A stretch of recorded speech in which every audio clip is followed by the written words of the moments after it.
Welcome back my channel everything learn academy. आज की इस वीडियो में हम क्लास 6 की ज्योग्राफी का चैप्टर 3 मोशन ऑफ द अर्थ के क्वेश्चन आंसर्स करेंगे। इसमें हम हिंदी इंग्लिश दोनों में समझेंगे। क्वेश्चन नंबर 1 है, पृथ्वी की धुरी का उसके अक्षीय तल के साथ झुकाव का कोण क्या है? तो इसका आंसर होगा पृथ्वी की धुरी का उसके अक्षीय तल के साथ झुकाव का कोण 66.5 है। क्वेश्चन नंबर 2 है, define rotation and revolution.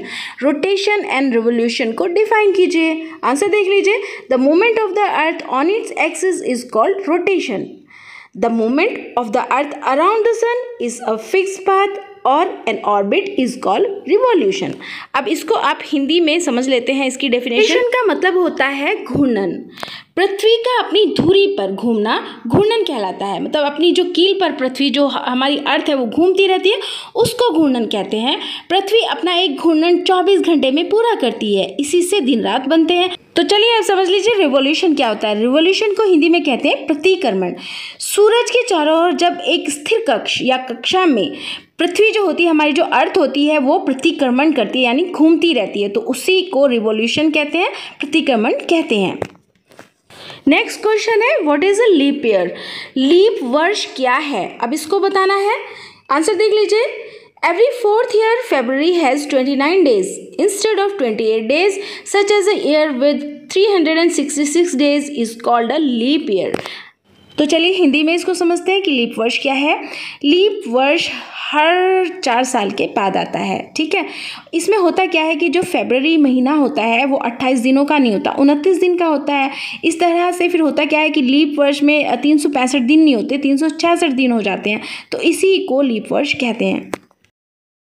Next question है, difference between the summer and winter solstice. Answer देख लीजिए। समर सॉल्स्टिस देख लीजिए पहले।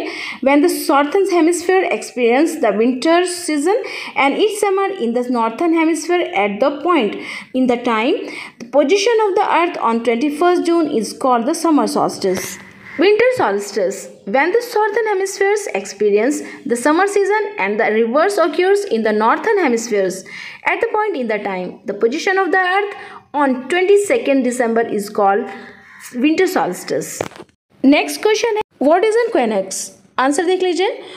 On 21st March at 23rd September direct rays on the sun fall on the equator. At this position neither of the poles is tilted towards the sun.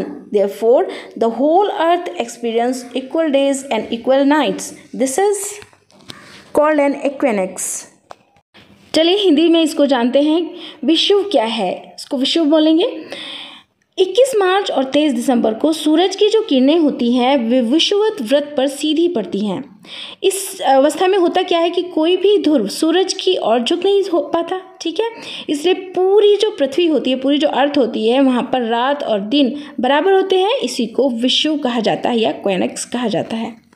Next question है, why do the poles experience about 6 months of day and 6 months of night? ध्रुवों पर 6 महीने का दिन और 6 महीने की रात क्यों होती है, इसको बताना है। Answer, the poles experience 6 months of day and 6 months of night due to the inclination of the earth on its own axis. This inclination keeps one pole towards the sun and the another pole away from the sun for 6 months each. This is the reason behind. चलिए इसको समझते हैं कि ध्रुवों पर 6 महीने का दिन और 6 महीने की रात क्यों होती है। होता इसलिए है कि जब उत्तरी गोलार्ध जो है सूरज की तरफ झुक जाता है तो पृथ्वी अपने अक्ष पर झुके होने की वजह से उत्तरी ध्रुव पर लगातार 6 महीने तक सूरज की किरणें पड़ती रहती हैं, जिससे 6 महीने का दिन होता है। इसके अलग होता क्या है कि दक्षिण ध्रुव पर 6 महीने की रात होती है।